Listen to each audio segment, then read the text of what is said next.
Welcome to our conversation about surrender. We in selecting topics that we talk about often, letting go of control, surrender, trying to not make things happen, but relax and allow things to happen. Often comes up in conversation. So I know I am happy to be able to talk some tonight about that. And I'm happy to have Meg here with us, who hasn't been here in quite some time since she lives just about in Mexico these days at the lower end of Texas. But so glad that you agreed to talk with us tonight. Meg and I were catching up recently, and the topic of surrender came up. And I was like, that's actually our topic this month. So I would love to have you join, as she and I have both been exploring some about ways to bring more surrender into life, about some situations that is maybe hard to accept, and talk some about letting go. So, anyhow, we're going to talk some about surrender tonight, and maybe have some deeper conversation with you guys around that. So, Meg, anything you want to say? And you're welcome. Good to have you with us. You kind of kicked this whole Live Well deep dive stuff off a couple years back. And so, yeah, I know you haven't been here with us this year, and it's good to have you here tonight. Yeah, thank you for inviting me. It feels good to be back. Yeah, no, I think surrender seems like a very timely topic. I think just with everything that's going on and just even like with everybody's personal lives, it feels like um yeah, a good start. So I actually had it's a quote, and I found another little story. They both actually came from Tara Brock, who she has a couple podcasts that I wasn't fully able to listen to on surrender, but I want to share, so maybe we could start off with this part. So I guess she tells this story often from like when she does her presentations and things on for surrender. So she said a Hmm. man fell from a precipice and he was like hanging precariously, and below him there was like a tiger that was like going back and forth and like all the jutted rocks, and like so he's hanging there and he's obviously really scared. And so he's calling out. He's like, "Is anyone there? Is anyone there?" And there's just like this, yes. It's like a booming voice. And he was like, "God, is that you?" And he was like, "If that's you, like, what am I supposed to do?" And the voice goes, "Let go." And then the man goes, "Is anyone else out there?" Like, and I think it's just like, I think that's kind of how we often feel. Like maybe we need to surrender, but it's just that clenching of we it feels easier to hold on. But the truth is, I think when we can kind of release, maybe not for him because there was a tiger underneath, but like in general, there is a lot of peace found in letting go and letting it allow and stuff like that. Anyway, I thought this story was kind of cute. So Yeah, it is. Yeah. She's got some great ones around that. And yeah, I was thinking of some. I always like, metaphors and illustrations, for that. So that was an example of one. Um, as I was preparing, I was thinking about, I don't know, I always get this concept of like tug of war. And when you're in a tug of war game, you can maybe remember back to elementary school when we used to play things like tug of war. But when it's like, if you felt like you were in this power struggle that you couldn't get out of and your team was about to lose, have that concept of letting go of the rope and seeing what happens, where it kind of ends the struggle. Or I was thinking about, in the ocean, often, when they are educating you about safe swimming in the ocean, that if there's an undercurrent that's pulling you, our tendency is to fight against it to try to get to shore, which is where the drownings mostly occur. And we're encouraged to let go and go with the current, go with the flow out instead of fighting it, and then get out of the current and come back in. And, sometimes, as you said, that clenching and that holding on tighter is an illusion of some sense that we're going to be able to make something okay if we just hold on a little longer. And it's Yeah. like when you've held on and you recognize that it's not working, or that would be better served by releasing that grip. Just thinking about our nervous system and how we hold and clench, and thinking about all the ways in which, whether it's your clenched jaw or your clenched stomach or your clenched tension in your shoulders, letting go is so important just for our bodies, not only for our minds, to not try to force things to happen that we're really powerless over. So many of the things we try to control and force Yeah. force our Yeah. will over them. I love that visual of the because we're kind of close to South Padre. So actually we talk about rip currents all the time. Every time, we would go to the beach, it's like reminding, you know, our kids or whoever kids we're bringing, like this is how you handle a rip current, you know, don't try to fight it, kind of swim parallel to it, like relax into it. Mm-hmm. Um, and that is life saving to do it Right. that way. Yeah. Right. I mean, it just reminds us that the energy that we expend by holding on and trying to control and force things that are not working out, um, then depletes us, and we don't have the creative energy or wisdom or other things to help, you know, find the other option. And so, what for whatever reason, like the the illusion is that the harder I try, the more I'm going to be able to influence the outcome of situations.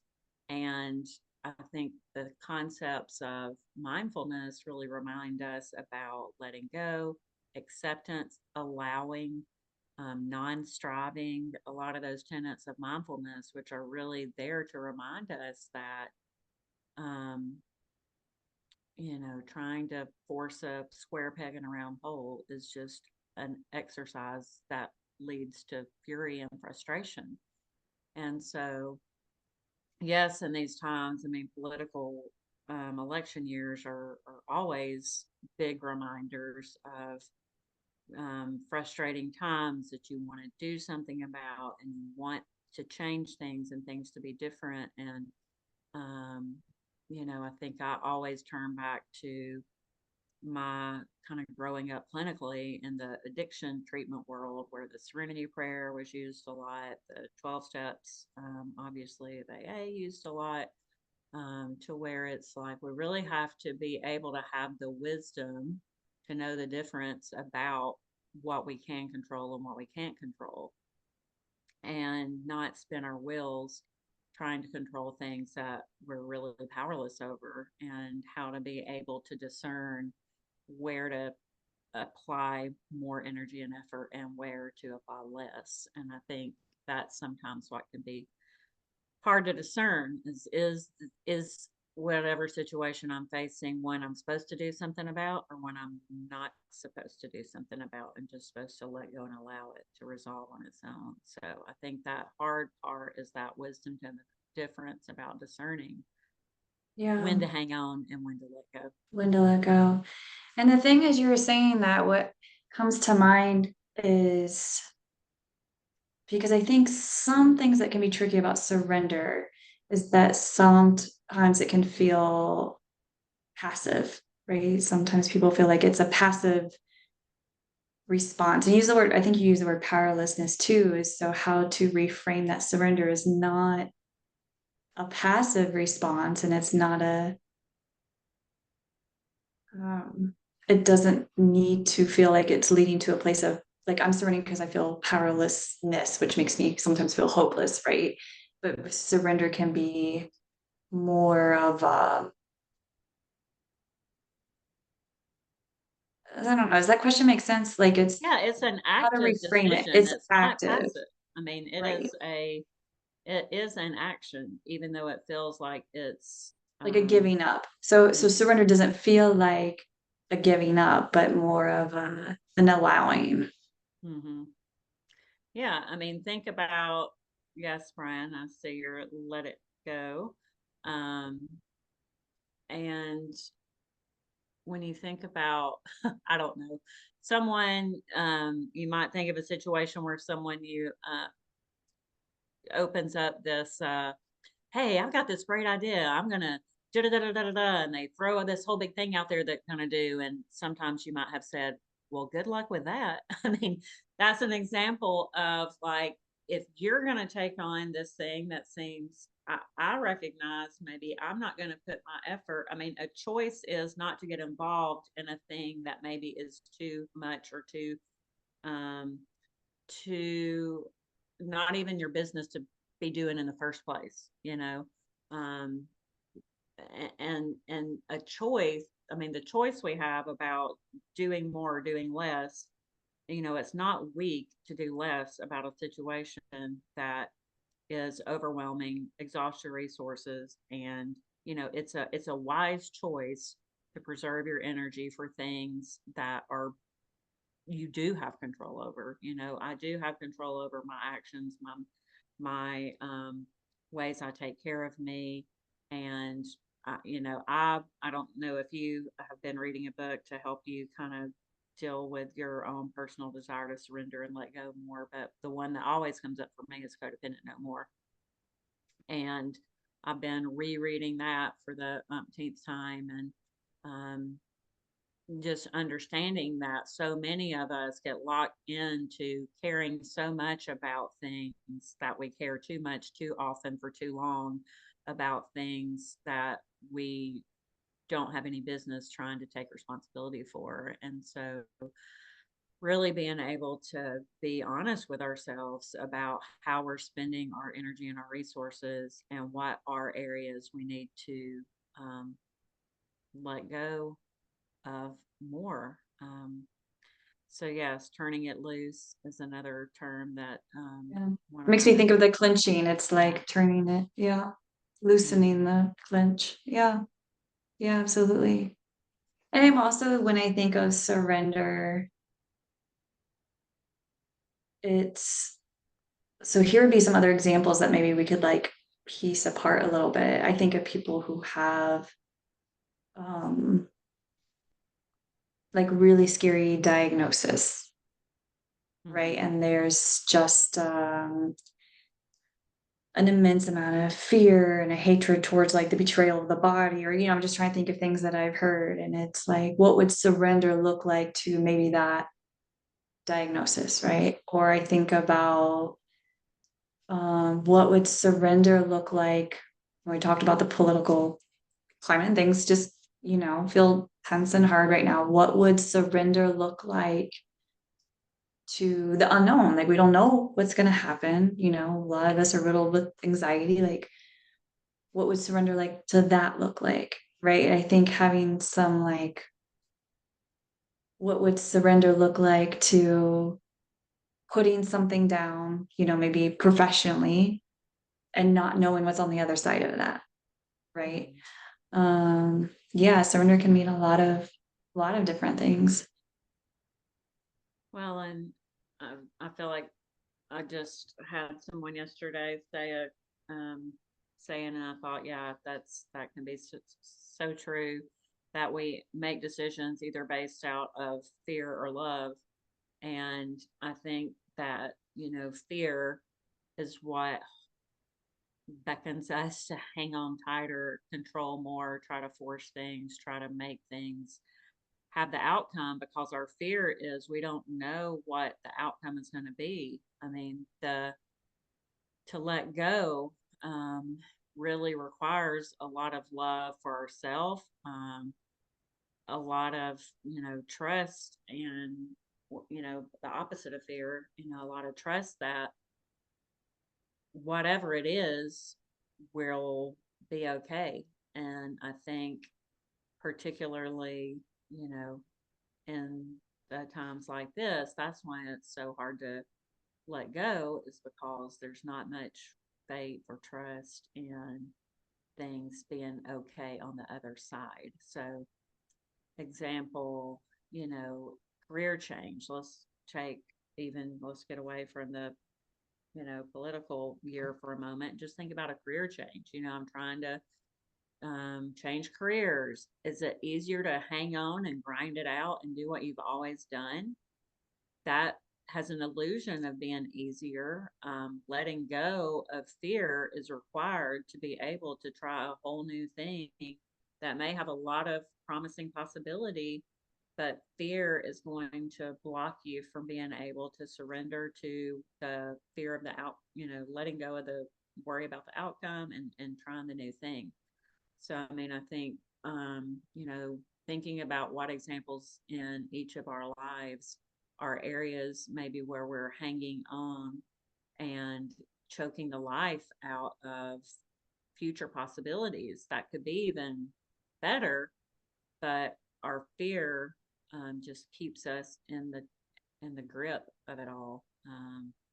And I think loving ourself more allows for trusting ourselves to be able to navigate whatever that uncertainty is that we're afraid because we don't know the outcome of.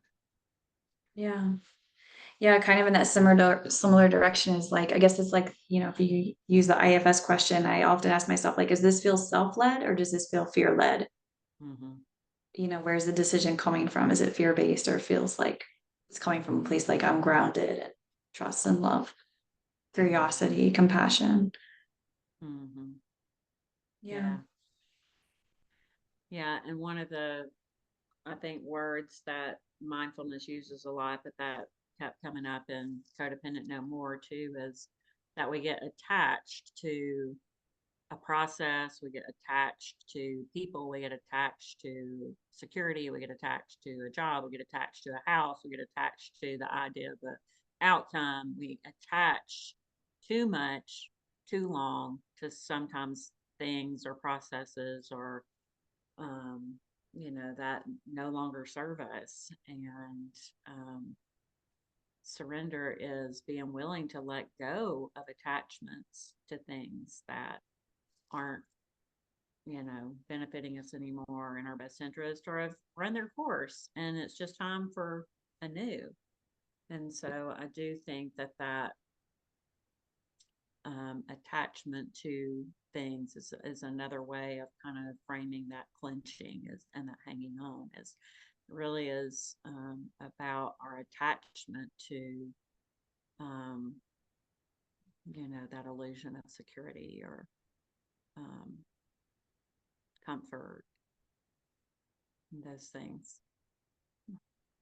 Yeah, I was trying to think of like how to walk through when we are attached to something so that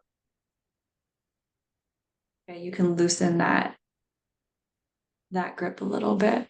Mm-hmm. Like get underneath the hood, so to speak, of like why the attachment. And sometimes it's just habitual and it's just been we've done this for so long and we've been this way for so long and whatever. But Yeah. um Well, and in preparing, I mean, there are a good number of some really good surrender and allowing meditations out there. I mean, obviously, Tara Brock has a ton. Jenny, even though she's in France, I guess you saw the post about today's topic being surrender, and she follows Richard Rohr a lot. I don't know if you look at his stuff from the Center for Action and Contemplation, but the meditation theme on their website today was surrender and acceptance. And I was like, yay, Jenny, there you are. Being in the theme of our surrender, even though you're a continent away. But, you know, some of the message of there was acceptance becomes the strangest and strongest kind of power. It goes into surrender isn't giving up as we often think, it's giving to the moment, the event, the person, and the situation. That that um, it's not the doesn't take anything away. It really allows for a whole new energy, a whole new possibility, and um, that um, it's not a undoing as much as it is a creating a whole new um, possibilities. So, I mean, it's really, you think about the friction, resistance, um, a lot of those words, that were coming up to me about if you're hanging on to something, it's just, I don't know. I guess you think about if you use a muscle for too long and that exhaustion it gets, like it doesn't work anymore. And I think that, um, practicing some meditations that really allow new breath, new life to come into whatever situation maybe that you feel like you're stuck in.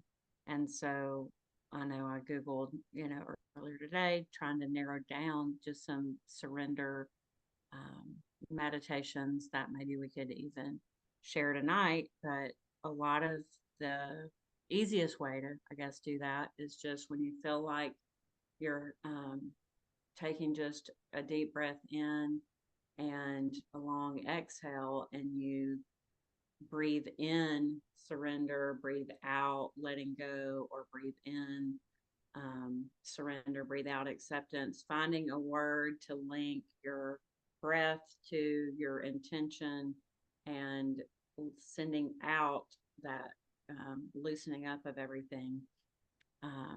Maybe even a meditation that some of you have already done, but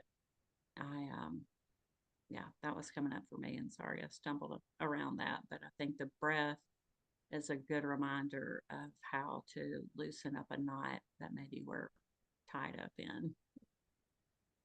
Yeah. And I think like a kind of tangential meditation, it reminds me, well, it reminds me of a couple of things I think I shared on the phone the other day. Um, it was from another podcast, and they were talking about, actually was talking about it, cancer diagnosis, and asking the spouse, like, how are you handling this, like going through this kind of grief? And originally she was like, well, I had been distracting, right? So when I get flooded with emotion and fear and grief, like, do the dishes, do this, do this, do this, do this. And now she's learning to surrender to the emotions that she has. And so she was like, so now I just lay down. My surrender looks like I just lay on my mat, and I lay down and I allow. That surrender for me is being present with the emotion. And so I think even if you were to tie that into a meditation, yeah, being able to, sometimes I like being able to breathe in like the word that I want to experience. So for, let's say it is surrender, like breathing in surrender, and what do I want to release? Releasing fear, right? Or breathing in surrender and releasing doubt. Um, so you're acknowledging the emotions you're feeling, but you're being intentional about slowing down, letting the breath do, what the breath does, which is just kind of regulate us and ground us, and sitting, letting yourself kind of process the emotions. So yeah, I've been doing a little bit of that too. It's like, you kind of I should lay down if people walk in and be like, I'm just surrendering. Mhm. Yeah. Yeah. So, I mean, and that's, obviously if you're, in a yoga class, I mean, the end of the class always ends in Savasana, which is the ultimate surrender pose. And that's very hard for some people. I mean, but it's a very good example, as you just described, of um, letting go and just allowing whatever tension to be released, and to allow yourself to just be in a state of doing nothing rather than doing something. And I think, we're many of us are trained in ways growing up where it's like you have to do more and more, and exert more and more, and it's surrender reminds us that it's okay to just be, um, and to not have to do something about whatever the situation is that other people are disturbed about. It's, and I think going back to the codependent no more, I mean, we often can get in that trance of codependence where it's like, oh, there's a problem, I've got to react, I've got to do something, I got to say something, and it can be the thing that leads us to our greatest burnout, is trying to do too much too often for too long, without surrender, without releasing and letting go. So whether you're doing breath practices or yoga practices, yoga nidra is a good example of a way to practice some surrender and letting go as well. But just maybe, do an inventory with yourself, and if you're listening to this, and think about, what are things I'm hanging on to? What are ways I can practice letting go? What are mantras or sayings that help remind me of the importance of letting go? And I know, one of us put in the chat some sayings. 12-step programs in AA are riddled with statements about letting go, let go and let God. Yep, they're all going to leave my mind right now, but thinking of what is a little, mantra or saying that is easier for you to remember, like I said, whether that's serenity prayer. It's in the program, in 12-step programs, the surrendering is really kind of focused on that trust that there is a power greater than yourself that can bring sanity or restore peace. And, so I think obviously it's easy to let go if we recognize that we aren't holding all the answers to all the problems and all the things. Um, and it's easier to do that if you do trust there's some greater power in the universe, whatever that is, that you're turning it over to. Because turn it over, that's one of the sayings. And yeah, so live and let live. But some of you may think of other mantras that would be good for you to remind yourself when you feel like you're in the grip of a problem that you can't figure out. And, maybe how to practice letting go more in your own life. Well said. I was thinking about, I feel like it was Glennon on We Can Do Hard Things, telling the story about how we will get sometimes so many hours into a situation. We've like given so much of ourselves to a particular situation. I think an example that people use, like I was working on the toilet trying to get it fixed for 4 hours, and I was so far in, like I had to figure it out because I was so deep into it, and I'd already invested so many hours, and I couldn't just call somebody to come help me because I had to figure it out myself, because I'd already researched it and put so much time into it. And it's like, I think we've often can get in that bind where we've given so much in a direction that we think we just have to continue just because we've already given a lot of ourselves to a situation.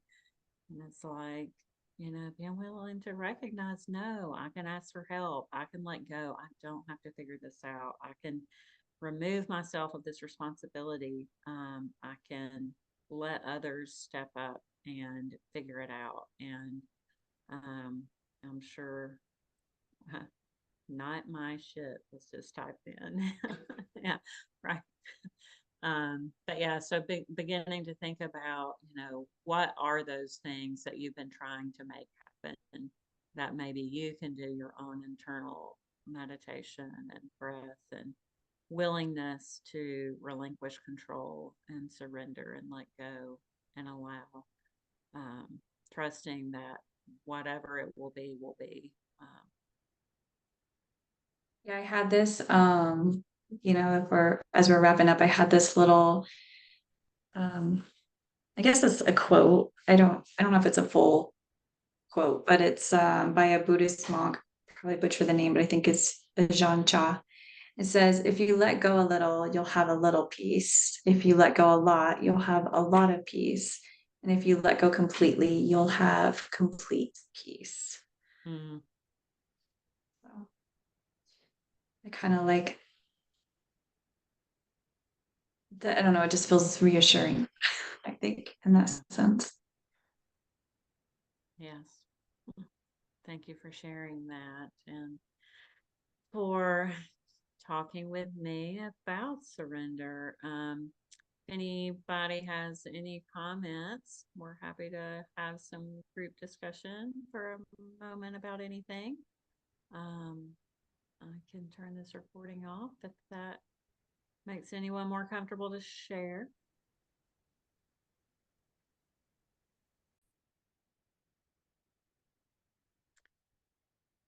We just paused to be able to have some group discussion, and it brought up a number of very important things to consider around surrender.